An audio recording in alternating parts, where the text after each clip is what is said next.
what's going on, everybody? How's it hanging? How's it happening? You guys know what it is. This is Kevin from the Chord Progression Podcast.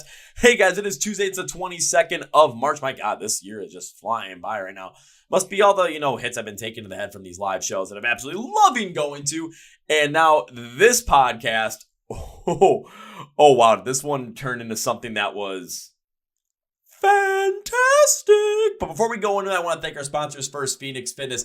I mean, you guys, in March, I'm going to at least 8 live shows, and I'm throwing down for every live show that I possibly can. So to make sure I can continue to do that, I got to hit the gym. I got to make sure my cardio is at the absolute best that it can be and still improving to make sure I don't jump out of the pit. And I got to make sure I'm strong enough too in the legs, core, upper body so that I can actually, take some of those hits, deliver some of those hits, and have fun and also have all the energy to do all this stuff anyway. So I always go to the gym. I'm always doing stuff. And it is important, but it's also important to prepare right, recover right, all that stuff with different supplements, with proper nutrition, everything. Nutrition is very important, but supplements do help out that as well. And that's where Phoenix Fitness comes in. They have different supplements and other products to help you achieve your fitness goals, preparation, recovery style as well. They have different pre-workouts, both stimulant and stim-free stuff to get you going. I use the stim-free stuff because I got way too much energy as it is. If I took the stuff that had all the caffeine go on there, you'd see my hands shaking like crazy, and I don't really want that.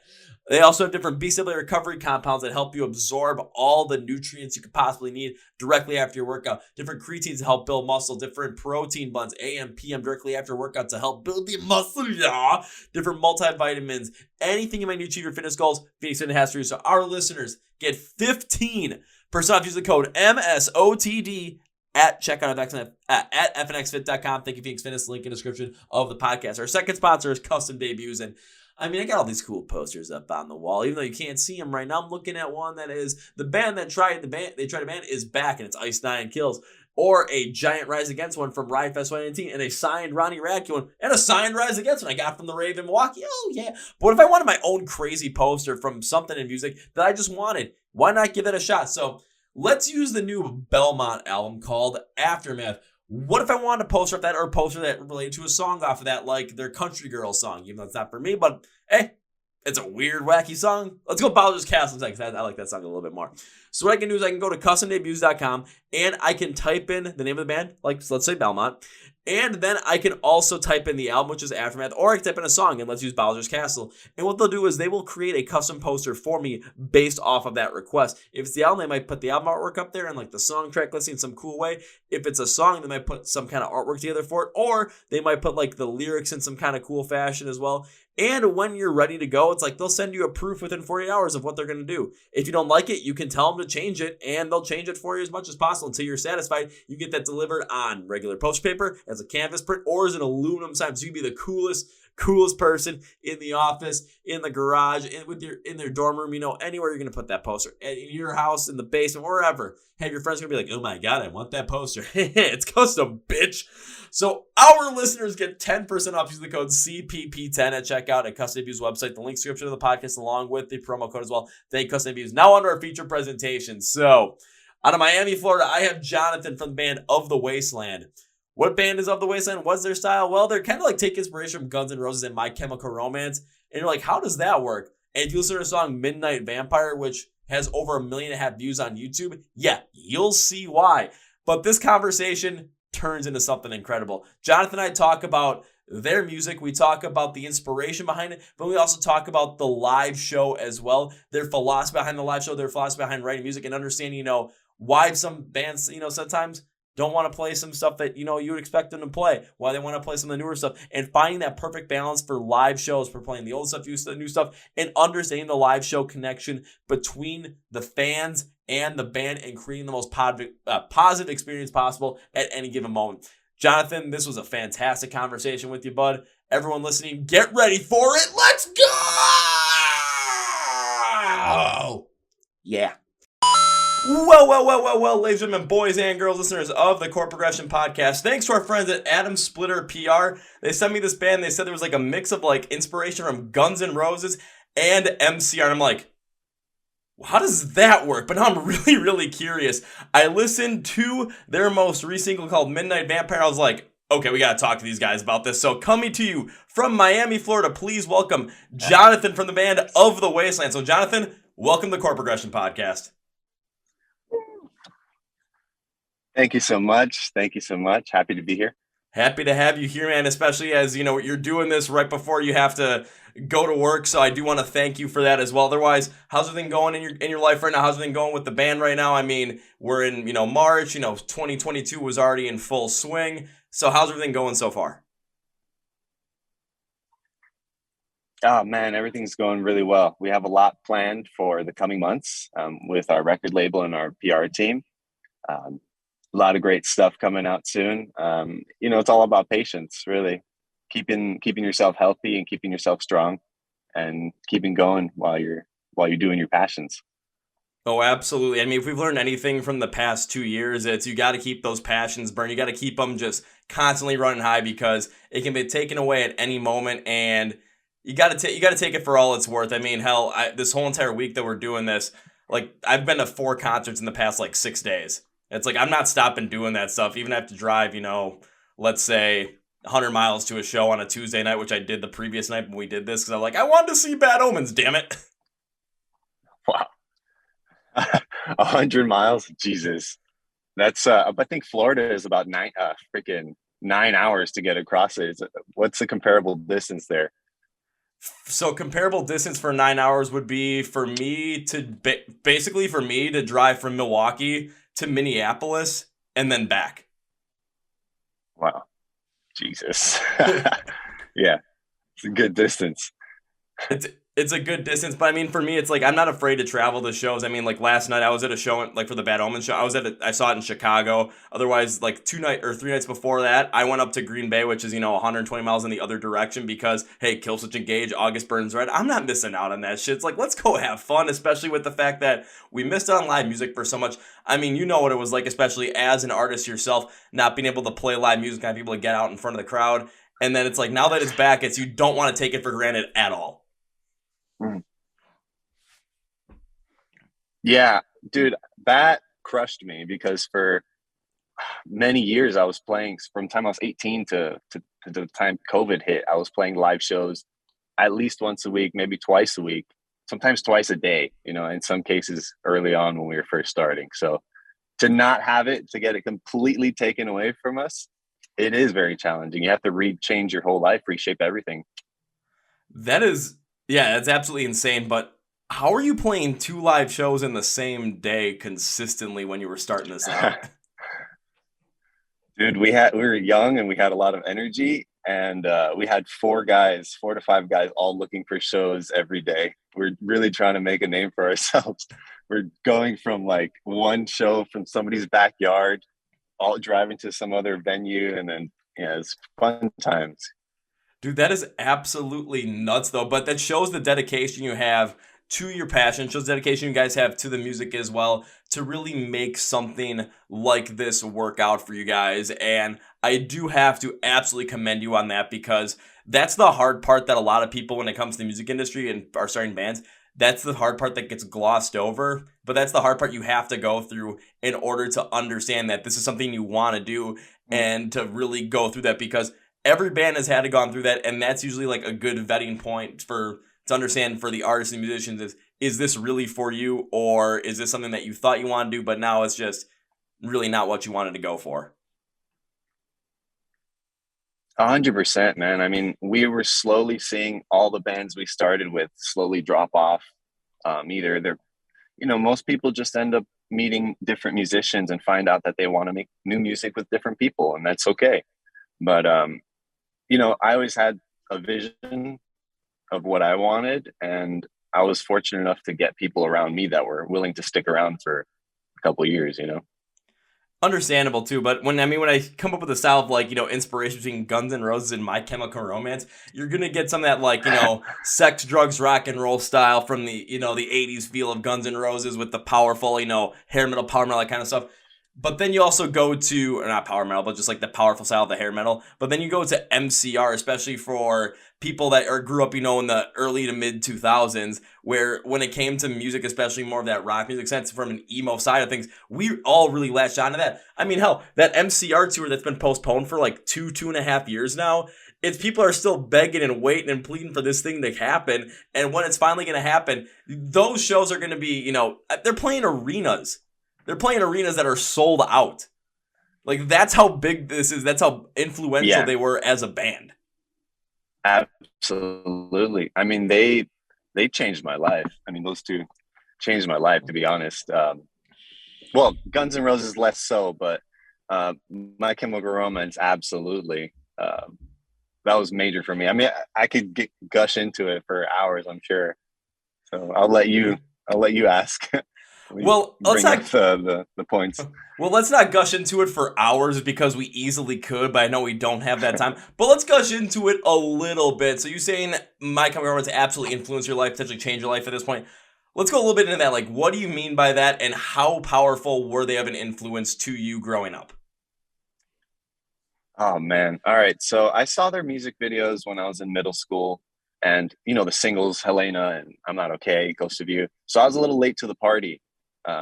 But I had a couple friends in high school who we were all writing music together and were huge on lyrics. And we would just take every single song and every single word and break them apart. And why did they use that word here? And why did they do this here? And why did they do that?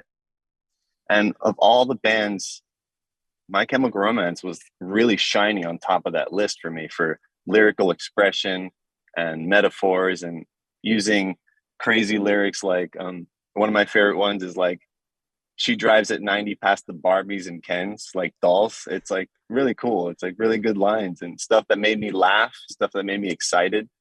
And when you're in a dark place as a kid, as a lot of kids are, you're looking for something to make you just feel good.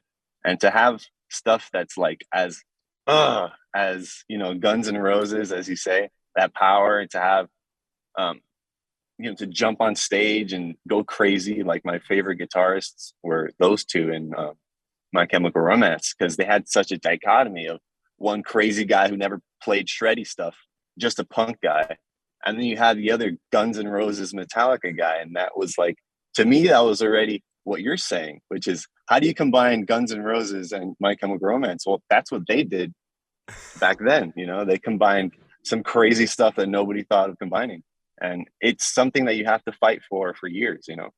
Because nobody's going to believe in it at first because they've never heard it.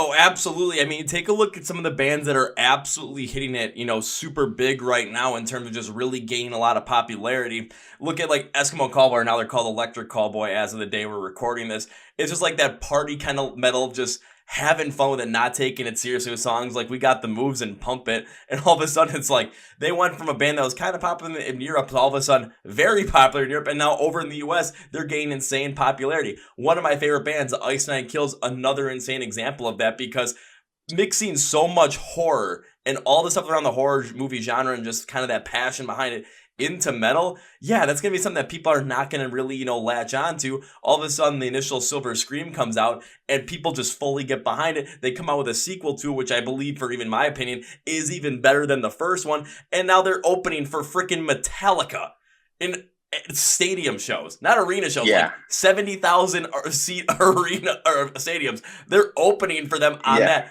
So and people, weren't going to get behind them right away because it's something new. You're not used to it. But all of a sudden, as that mixture just keeps growing, as that, those influences that you have and you're bringing them together, as you hone in on that and create your own sound from it, what's going to end up happening is you guys just have to keep believing in it. You guys have to keep working on your craft in that and keep just grinding it out because especially after listening to Midnight Vampire, people will come. It's all a matter of getting them to notice it. Yeah. Yeah, I agree. That's one of the biggest reasons why we partnered up with Intercat Music and Apocalypse Records, because I always knew that our music had the potential to be in an arena. Like that's where I like to write music so that it can fit anywhere and it can fit the biggest audience possible. And for me, that's Wembley Stadium. That's massive for me. So that's where I want to end up. So I write music to fit that capacity. That's what I try to do at least. So I need partners who are able to, match that and who are up to the task of trying to propel us as far as we want to be propelled. And that's so far it's been Intercat. Yeah, great people. I mean, that actually does make a lot of sense. And going into Midnight Vampire a little bit as well, listening to the sounds behind it, I was listening to it, you know, preparing for this podcast, and also probably like 2 or 3 times before we even got on this call, because I wanted to make sure, you know, it was in my head, especially after, you know, going crazy in a mosh pit for Bad Omens and Under Oath, because, well, you know, a couple hits to the head, sometimes, you know, some stuff gets pushed out of your brain. I just wanted to make sure that I didn't forget anything. And when listening to it, especially with Midnight Vampire, you can take that sound and put it in many different areas. Put it in Wembley Stadium. Okay, let's say, put it at like a Allegiant Stadium where, you know, Metallica and Ice Nine Kills just played. Put it at, you know, a major festival venue like Louder Than Life, Aftershock, Welcome to Rockville. Put it at, you know, a large indoor venue like the Armory in Minneapolis, or the Aragon Bar in Chicago, or the Rave here in Milwaukee. Or put it in like a smaller venue, like smaller stages here in Milwaukee, and some of these smaller other clubs that are around there. Or put in like a much smaller area, and I'll use X-Ray Arcade here in Milwaukee as the prime example of that as well. Listening to your sound, it can fit in every single one of those without hesitation, without fail. The energy is there, the passion is there, and the power to get people to be drawn into it and move to that kind of music is there when you listen to it. Thank you so much. I really appreciate that. That's all I really want is the energy. It's great that you keep mentioning the energy, because that is critical for me.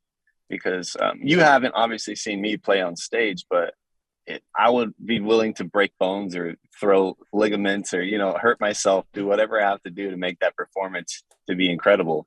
If that means jumping off stage or doing whatever I have to do, it's all about that energy and seeing the people in the crowd light up, and because they're there for you. They're there for I think of myself as like a medieval performer, you know, like the people go across town to see you, and you have to do it, you know, you have to give it everything.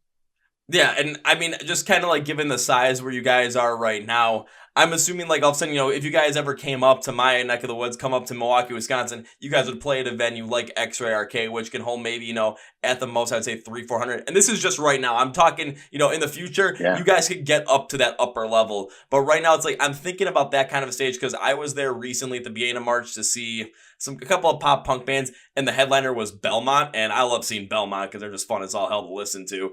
And just the way that the performance is, you know, you're on a stage and the crowd is right in front of you. There's no barricades or anything. People will jump on the stage and they'll go crowd surf it. Or like everyone's having a blast. And if you're able to just take that passion that you have, take the energy you have, and are willing to do anything to make that show the most memorable show possible, us in the crowd, whether it's people that are, you know, right up at the front of the stage going crazy with you guys, they're going to remember everything you're doing. People at the back are going to be watching this show because that's what they're there to do. But they're going to see that energy from you. They're going to feed off it. And then there's crazy guys like me who are just going to be in the pit in between both of those people and just going absolutely crazy. But whenever we turn and get to see you, and you guys are putting out that same kind of energy that we're going to be giving into the pit, now we've got this great exchange going forward. We have this positive exchange going forward of energy, of inspiration. And by the time the show is over, when we leave, we remember you guys.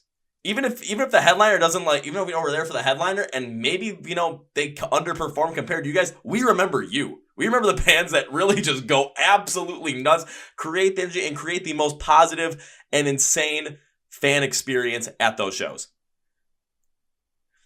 I'm so glad we're on the same page, man, because that is what we're used to. All we are used to is, for perspective, a lot of the stages down here, they won't even give you a stage. It's just you're playing right in front of the people. You're right there, face to face, and you have to be okay with that. And to me, that is one of the most exciting things, because as you say, like, you're there for the bands that give you energy. Well, it's the audience that gives me energy and gives us energy. So like you said, it's that back and forth. And you know, by the end of the show, like, nobody can move their head banging like crazy, but it was an incredible time. That's awesome, man. But by the way, 300 to 400 people is a lot of people to fit in a room. Just saying. I think that, at least. I know I'm aware of that, but it's like, because usually when I end up going to shows, it's like there have been rooms I've been in where it's like there have been 10 people in those rooms. And I'm like, been in rooms that's like, you know, 100, 200, 400, been in rooms like 1,000, and then probably the largest ever was, right, honestly, probably about 40,000 for a show, maybe. And I mean, it was fun, but it's like sometimes those smaller shows, like those are the ones, even for me personally, I have the most fun with because the band's right in front of you. The band is right there, and everyone is there to support at least some band that's on that bill. And everyone that's there just wants to have fun. The bands want to give the best show possible because you guys are trying to grow. You guys are trying to get to that ultimate goal, especially where you're coming from. Get to that point where you guys are playing at Wembley. If you want to get there, you got to give it your all every step of the way. And if you give it your all on a stage like that, we're going to give it our all. And even if I think about it like through March, I've seen 4 shows in March. Honestly, I've had fun at every single one of them. But that one at that smaller stage when I saw Belmont, something clicks in there. I'm like, that one I still remember because of how much fun we had in the crowd during that show. And if you guys are able to go up on stage and do something and just create that kind of an energy, I mean, hell, I've seen a lot bigger bands than them this year or in this month. But there's the one that's sticking out my head for some reason. But it's because of the energy. It's because of that passion. It's because of that vibe. And if you guys are able to provide that, then going forward, it's people are going to remember your name. People are going to have that in their heads, and people are going to be able to go forward. And, all of a sudden you guys are coming back through town. They're going to be first in line to get in. They're going to be there the whole time. They're going to want to meet you. They're going to buy as much merch as possible. They're just going to be there to support you as much as possible and enjoy it because they had such a positive experience seeing you live.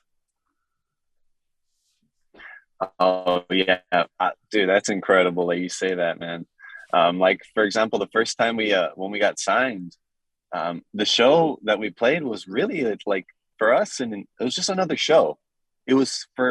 But for them, it was like they were signing a band already at that show. It was a signing party for another band on our label, and we said, you know what, we're gonna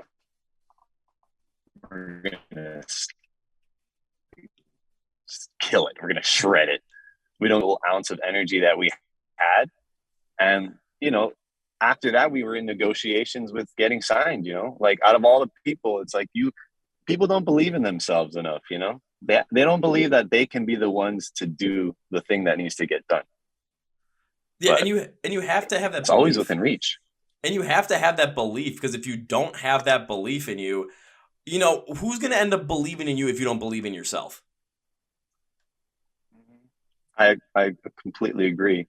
I heard a great one recently that it was like, like for example, talking about your hair or something. Like, man, my hair looks stupid today or something. Like, you wouldn't say that to your friend, would you? Like, probably not, right?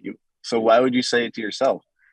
And it's those little self-defeating things that really get to you every day, and they pile up, and you just think that it's okay, but it gets to people. Sorry, that got deep. Oh, we get on this podcast, we get deep at most random points at all these random times, and it actually is good. I like it because it creates a lot of different substance, and even like myself as well. People ask me all the time, like, why am I always wearing hats? It's like, well, when it comes to just me and my hair, yeah, I'm fine with it. I like the way I look more in hats, so I'm just gonna keep rolling with it because I just bring positivity off it. Plus, usually when I go to a show, I usually wear the same hat to every single show, so people actually have an easier time recognizing me. It's like, hey, I remember you from, like, were you there at this show? Because even I had a guy yesterday, he's like, wait, did I see you at like an Ice Nine Kill show back in September? I'm just like, yeah, you did. Of course you did. Who else would it be? And all of a sudden I get to know more people. I get to have so much more fun just based off of some aspect that I take positivity from. And that's the hat that I wear. It's a cool thing. Yeah, but sure. Being able to connect that positivity and not have that self-defeating thing behind it, it also gains confidence within yourself in other aspects of life, whether it's, if you're talking with someone from, that you're attracted to from the opposite gender, sex, whatever it might be. And it gives you confidence to go up to that person, to have that conversation. It gives you confidence when it comes to work, when it comes to, potentially trying to get a raise, trying to get a promotion. It comes to confidence when you're at home, potentially leading your family in something, creating stronger relationships, or just confidence to do something that you always ever wanted to do. Like, let's go start a business, start a podcast, start a band. It gives you that confidence, and it starts out at the bottom level. But if you start at the bottom level, you're going to build this base of confidence, and you're slowly going to build up on it to the point where, you're going to go out as a band, play a show, and you're going to keep believing in yourself, and you're going to have the confidence to do that. And it will come out in your music. It will come out in your live performance. And as a listener, we'll be able to tell when that passion, that confidence is there. And when it's there, ooh, is it good?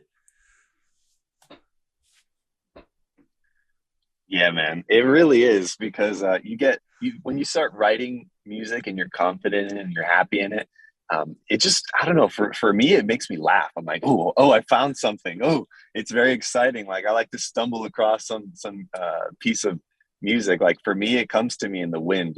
Like music just it gets delivered like airdrop to me by God or something.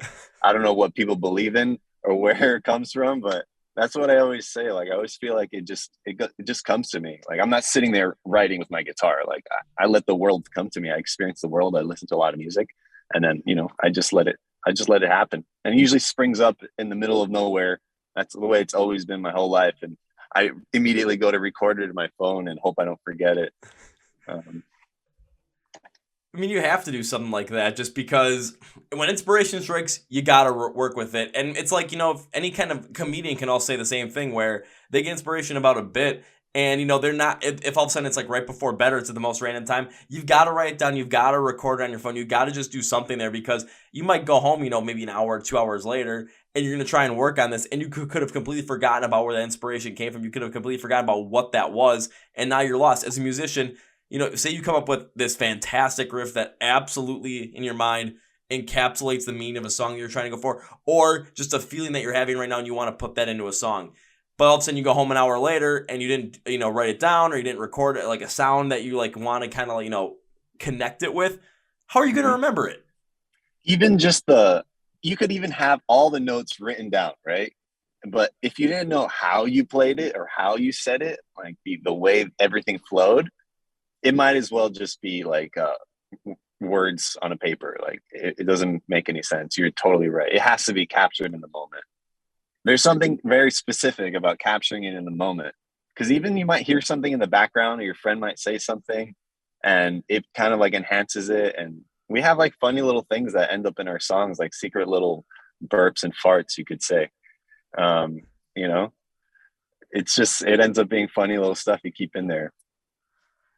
It honestly just adds a little bit more to the experience as well at times because there's sometimes you listen to music and they put some of these like random little tidbits in there, like even at the end of Right Back at It Again on the recorded version from A Day to Remember, like they've got some weird like little like talking piece where all of a sudden I don't know what the hell they're talking about leaving to some certain part in, and it just like it kind of adds the whole experience of the song. Even when my friends were trying to make music back in high school, all of a sudden there was one song they were working on and my friend literally in the middle, like towards the end of the song, just cuts in all of a sudden he's like, wait, is it over yet? And then they just go on to the final chorus, and that's it. It was just having that little That's part in awesome. there is hysterical. Yeah. Oh man. Or like the Used on one of their tracks, like they let the song at the end, they let it play out for like a minute. And then they just put like this last part that starts like quesadilla, quesadilla. They just say quesadilla over with a drum beat. Like, but what do you think about that? Just like leaving a minute of like air at the end of a song. Does that make you mad when you're a listener? Because you're like, why hasn't the next song played yet? I mean, it honestly depends on the song. It's like if you're hearing it for the first time and you're kind of like, wait, what's going on here? But all of a sudden, if it's something that you're listening to and you can really just kind of get this certain feeling of it, then it just becomes part of the song, becomes part of the listening experience. And when it's not in there, the song doesn't feel complete. And I'll use A Day to Remember as an example with Right Back at It Again. When I see that song perform live, like I still enjoy it to the fullest extent. But I do feel like something is just left off when all of a sudden they end with the bitch, and then that ending, that little like spoken word is just not there. It's like the banter is not there. I'm like, where is it? It's so much fun. Yeah, you might as well just play it like in the speakers, right? Just have the banter playing just for the crowd to like just for them, it's I learned that a lot that going to live shows, for example, Midnight Vampire is an old song for perspective. We've had it for a long time. So when you go to a show, you as the musician have to drop that crap of, man, I've been playing this song for 10 years. I hate this song. It's not about you anymore. Once you've released the song, it's for someone else. You, in my opinion, I've passed the torch on after I've recorded it and sent it off. I've gotten a lot out of it and I will continue to get more out of it. But that's someone else's interpretation. That's someone else's experience with it. And I don't want to be the person to be like, no, I'm not going to play that show tonight. I'm sorry, I'm not going to play that song tonight because we've been playing it so many times. But there are people that go to that show and they drove across Milwaukee and you didn't play that fucking song. Like, it's just infuriating. Like, what do you think about stuff like that?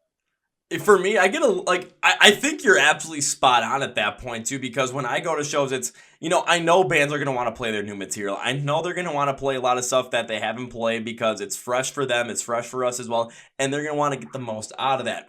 But when it comes to certain songs, it's like, can you please make sure you play these, because I want to hear Yeah. some of these. And I'll give you two prime examples. One is every time I go and see Rise Against, because that's my favorite band, I always will know. I'm like, they have to play Savior. It's their most popular song. It's my favorite song of all time, and it's the one that gets the crowd going. I know they've played it, over 1,000 times live already, but every time I know they're gonna play it at some point. I don't care if it's at the end of the set. I don't care if it's before, like at the end of the first part before the encore. I don't care if it's just sprinkled in the middle. As long as that's played, like, I'm happy. Even if they don't play it, I'm still gonna go see it. But it always just brings forward this certain joy. I'll use the show I went to go see with Bad Omens as an example. They played a lot off of The Death of Peace of Mind, which I totally understand. I'm totally down for.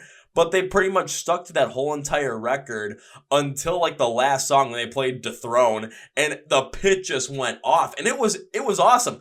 But for me, I really wanted to see them play, because when I saw them play the first time, the venue that I was at, they wouldn't let us mosh or anything. Of course, that didn't stop us from trying. And when they played Glass Houses, like all of a sudden, we stabbed me in the back, but then, but not deep enough. Right when that hit, all of a sudden I started going. We had like a 15-second massive pick going before security kind of wrapped us up. But right before security wrapped me up to like get me to stop moshing, I took a knee to the head, got a concussion, and I'm like, shit, I got a concussion. And now the security guard standing behind me, make sure I don't mosh, so I have to stand here for the rest of the show with a concussion. I wanted to hear that song again, because I'm like, I kind of wanted I wanted my revenge again. Like, I wanted to go for this song the way I should have gone for it the first time. But I didn't get that, and I was like, oh, Yeah. damn. So, I understand where they're coming from, too, where you want to play, your newer stuff, you want to play a lot of stuff, but there's also points in time where it's like, you're playing a show for the fans as well, where you want to find the perfect balance between the new stuff that you guys are playing that you want to put out there, along with the older stuff that people are coming to make sure they see you for. You want to get that perfect balance so that people get to listen to the new stuff, people get experience for the new stuff, people get experience for your live performance with that, but also get the stuff that they really, really, really, really like. Yeah, I 100% agree, man. It's the hard thing is like you have to find the balance of how many songs you play and what is it at the root? Is it that the band is like insecure about the new music? Why not just play like 2 new songs and like play the rest of the old ones? Like there are a lot of different ways to go about it without, doing what they did to you or doing what they do to, people who go to see My Chemical Romance and then they don't end up playing like I'm Not Okay or Helena. It's like you're trying to hurt people, inside emotionally. It's hard, man. You got to find that balance. I know we have discussions about specifically curating live performances, and I know a lot of other bands do that too. But we talk about it from an emotional standpoint. Like, where does the show take you like this with your emotions? That's where we come from. We're not talking about, and actually what trumps that one is our singer. Whatever order is best for him, really, because if he comes in and he's not feeling certain way, like we're not going to put the hardest song first, no matter who wants to hear it, or if it's been the best song that we played first every time, and our singer just can't do it that day, or for whatever reason we can't, forget it. Who cares? But I think there needs to be that open kind of dialogue between the audience, the fans, and the musicians. And I guess social media is a potential cure for that if you do it well. Social media can be a cure for that, but the other problem that comes with there is it is social media, so there's a lot of people that are going to come in and just say, the most random shit to try and, just be the troll, just do whatever the hell they feel like. And when it comes to, bands are going to make those decisions, and I totally understand, like, even with Bad Omens, it's like, yeah, I didn't get exactly what I wanted fully, but, we got the throne, and the pit was massive for it, which I absolutely love, so they ended on, quite a great note, and the throwdown was absolutely fantastic. And then afterwards, like, Under Oath went on, and their set was the perfect example of driving emotion for not only them, but for the crowd as well, because they open it up with a faster paced song and they kept going with, they went from faster pace, all of a sudden now they're bringing in like some harder sounds as well to keep that emotion up. And all of a sudden halfway through, now they dip down and they bring in a slower track. And all of a sudden now you're kind of getting that emotional reset a little bit. Dude, now you're getting built back up to the point where they're playing, their hits from way, way, way back in the day. And everyone's going nuts once again. You're getting that you're getting that high energy to continue to go. And all of a sudden, when you want to break that energy, just to give people a little bit more of that emotional break and just kind of change things up, you dip down for a little bit. Then you kind of slowly come back up and you hit it just as hard. Of course, like you said, the singer's going to also take a good part as well, because if he can't hit some of those notes just on that day, you're not going to want to force him to do something like that. But it also kind of helps you understand how to make the show the best as possible for not only you guys emotionally, but for the fans emotionally as well. So we can go on this ride, we can go on this journey with you for the next however long it is, whether it's 20 minutes or even an hour and a half, whatever it is. If you guys understand how to curate that, the track list for the night, or the set list. Yeah, why did I forget about that set list? If you're able to do something, if you're able to do that, you're gonna get something where we're, as fans, we're going to just be so much more invested into that show if we're able to completely follow along with the emotion that you're bringing through and the way that the set list is curated to enhance the emotion and enhance the experience of the live show. For sure. 100%. And I have to say, you mentioned Under Oath a couple times. Under Oath was and is huge for me. Under Oath was another one of those that when I was coming up, My Chemical Romance, Under Oath, like The Devil Wears Prada, The Used, like all these bands that really focused on the words and the meaning and the emotion and how it made you feel. Those are the bands that I was drawn to. I loved Under Oath. God, man, I actually watched Survive Kaleidoscope in its entirety again not too long ago. Their live DVD of their third album. They were incredible for doing what you're talking about, playing a couple new songs, then going to an album back, and then going forward, and then going 2 albums back. Like Under Oath was always incredible at that because they had so much good material across all their albums. Maybe it's that band's feeling insecure that they're not writing good enough music or something, or they feel that certain way in themselves, and they're what's the word? Not lashing out, but they're kind of like putting it out there in a way. You think, like, what do you think? So I think that sometimes, as bands go and progress through their, just through their careers and just through their lives, eventually what's going to happen is they're not going to associate as much with the older music than they are now. And a lot of the reason is just because, life happens, things change in life. You get older, you get different perspectives on certain things, and you just don't associate with that sound as much. Or you think that your writing style and that your song quality is a lot better than, some of the older stuff that you did. So you want to focus on the stuff that you think is the best, when in turn, some of the stuff that you're working on right now could be absolutely fantastic. But you don't want to discount how fantastic some of the other stuff was when you wrote it, when you didn't think it was, now you're looking back at it that, maybe we didn't write it the best here. Maybe we could have done this different. But if it hits the fans and it hits everyone in such a positive way, why not do it? A great example of that I'm going to bring up is Asking Alexandria. You take a look at anything they've done in the past 3 releases that they've done, and it's definitely a lot different than what got them massive with stuff like Stand Up and Scream. The biggest reason they've talked about that was because they've gone through different things in life. Life has changed from the past 10 to 15 years. They're older. They're parents. They have children. Their spouses. They have these different feelings in life, so they just don't associate as much with that older style that they used to have. And for me, I totally understand that. I'm totally down for it. I get it. And I want them to make the music that they want to make instead of making the music that we want to make. But when it comes to a live setting, I don't want them to forget about some of the songs that absolutely hit everyone. And using Asking Alexandria again as an example, when I saw them in October, they only played stuff from their previous 3 albums. Everyone I knew there wanted to get into the pit because all of a sudden everyone wanted to go crazy, just going to, oh my God! Like, we all wanted to go crazy at that, but that didn't happen.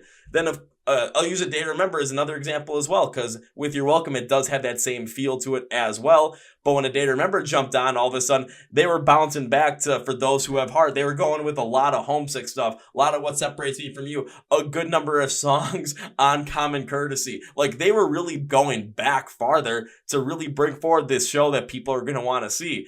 And when I look between the two, I'm like, I'm definitely down for Go See A Day to Remember a lot more than I would be for Asking Alexandria. But that's just my opinion. That's just how I felt with it. And I think a lot of it might be just because they associate a lot more with the new music, and they might think that their newer stuff is a lot better song quality, songwriting, all that stuff than their older stuff. So they want to present that.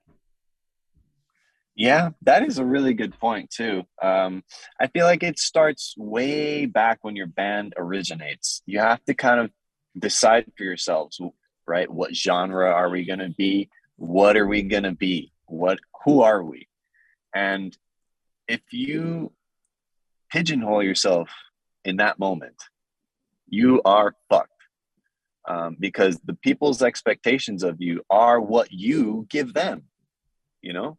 So nobody's knocking on your bedroom door asking you like what the next song is going to be, you know? It's you putting it out there. So, but people, you're right, man. It's a whole lifetime goal, like your life experiences, your work, your, kids, everything comes into your music.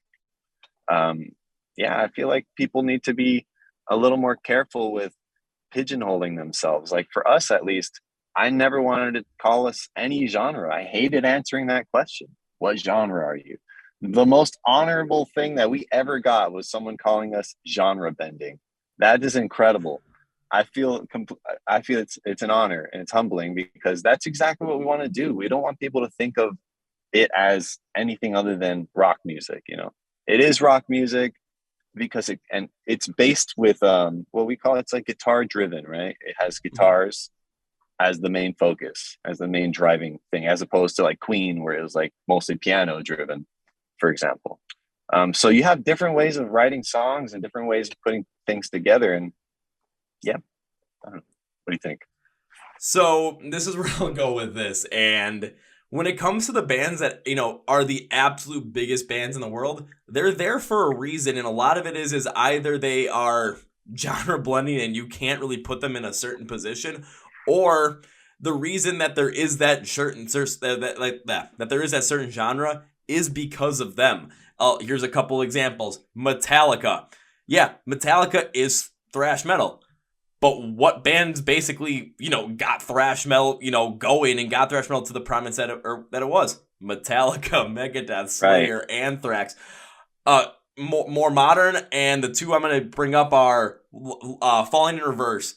It's with all the different things that Ronnie Radke is able to put together. I'm just like, I can't really put them in a genre because I listen to, stuff off the Drug in Me Is You. It's different than the stuff that's off of Fashionably Late, but you listen to it and you can easily still tell it's Falling in Reverse.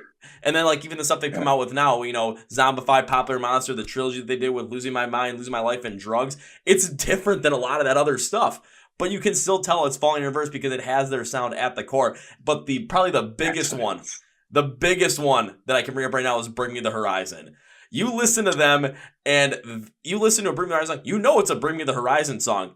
Whether it's something off of Amo, whether it's something that's softer, whether it's, what they did, the collaboration they did with Baby Metal for Kingslayer off of Posthumous Route, the collaboration they did with Ed Sheeran, or going to That's the Spirit, go to freaking Sempiternal, listen to Shadow Moses, go back to Suicide Seasons, listen to Chelsea Smile. It's still Bring Me the Horizon, but they cover so many different things because they're just doing things the way they want to do it. So I've always kind of looked at that towards musician as well, where make the music that you want to make. Don't pigeonhole yourself because it limits to the possibility of where you can go.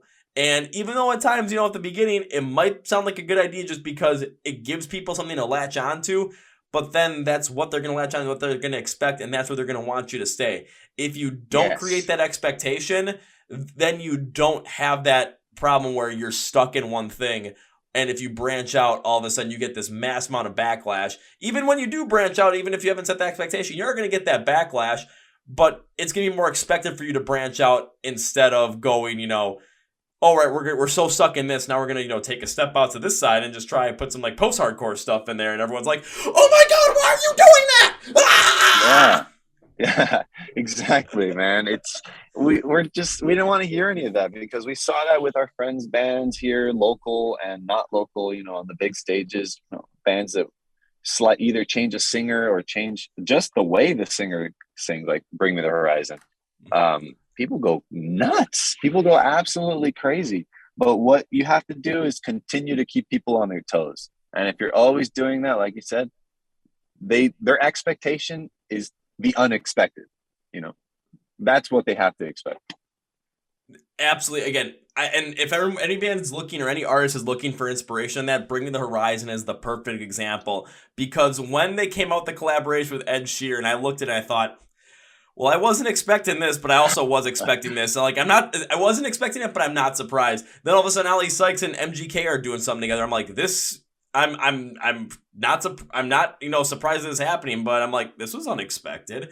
If you get something like that where people are not surprised that you're, creating all these different things, but it's like, well, I wasn't expecting that. And then it's to a point where you're not pigeonholed into something and you're able to creatively go out and experience whatever you want to experience. But the key is, like, when it comes to Bring Me the Horizon, that there is a certain bit that is their core sound that is absolutely at the center of their music. And when you listen to the older stuff, a lot of it is going to derive off the guitar work and from Ali Sykes' vocals as well. But once you get into Sempiternal and you go further on, it's all of a sudden, it's still Ali Sykes that you're going to have that chord, but also Jordan Fish and all the programming that goes into all the music now as well. Incredible. That just becomes much more of a prevalent piece as well to add to their sound. So when it comes to you guys with Of the Wasteland, yeah, you guys understand this as well. I mean, we're talking right now, Jonathan. You guys understand this. So you know what to do when it comes to creating something that's not going to be specific to one genre that is going to pigeonhole you. Like you said, you've got called genre blending before. Keep riding that wave and understand that you guys know what you have at the core of your sound to really continue to drive that forward. Yeah, for sure. Thanks. I definitely will.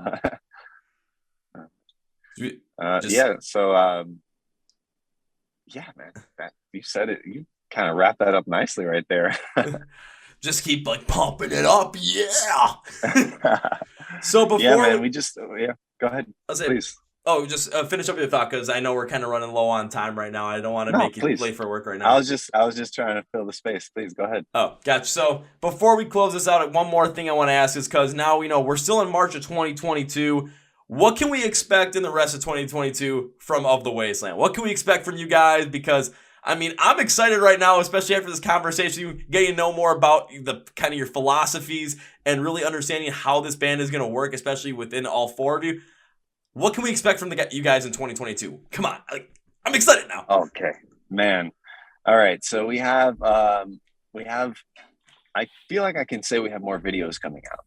So yeah, what it's going to be, I have to be a little hush hush, but man, it's going to be incredible. We have one coming out, relatively soon. Keep your eyes peeled.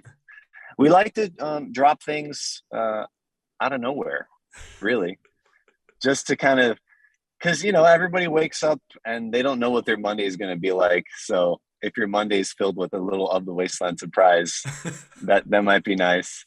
But yeah, man, we have some incredible music coming out. Man, the second song I think that's coming out is you're gonna love it. It probably leans maybe a little closer to Guns N' Roses than it does to My Chemical Romance. So if you're looking at how that blend works out, it's way more guitar focused and vibey. I'm excited, but I've been trained in professional speak to not say anything, Yeah. But just trust me and know that we're always here. We're always crushing it. We're always on our Discord. It's popping now. We're always on our Instagram, connecting with our communities. That is huge for us. Is what you should expect from us is seeing more of us all the time in 2022. Well, shit.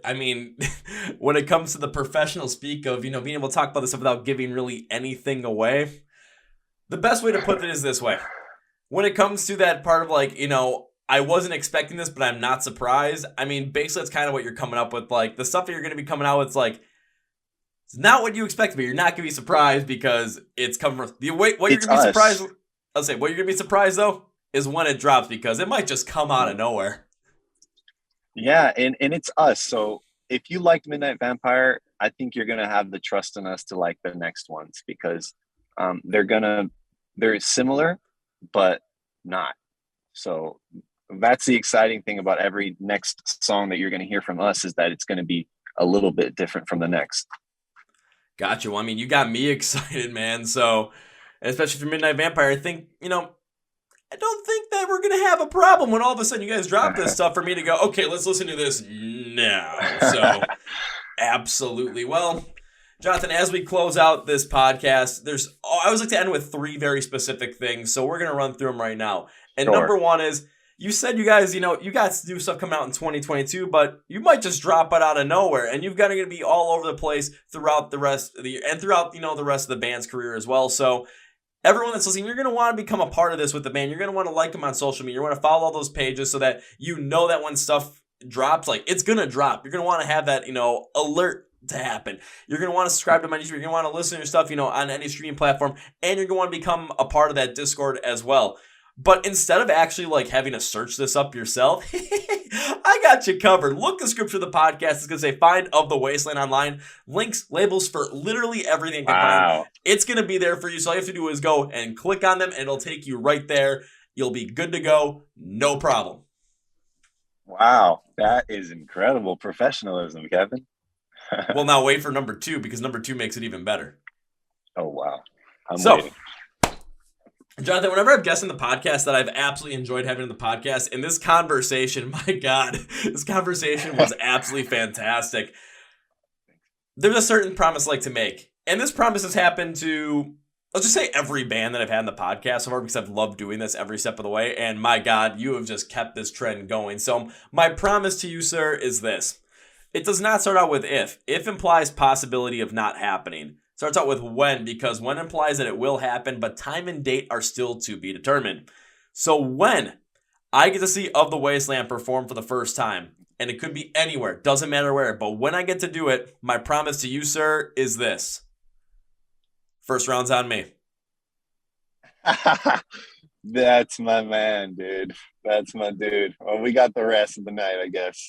All right. Well, instead of first round, I might have to bring a whole case instead. Be like, hey, guys, I was going to do the first round, but I kind of went overboard, so here's 24 instead. We're partial to Gentleman Jack, just for your awareness. Fair enough. I might just bring a bottle and be like, guys, does this work? Got a 175 of this. You watch their faces light up. All right. Well, I've got my ideas. I got my plan. So when I get to see you perform live for the first time, we will make sure that happens. And Jonathan, as we bring this podcast to a close, do I want to say goodbye? Hell no. I made a promise to you. I want to keep that promise.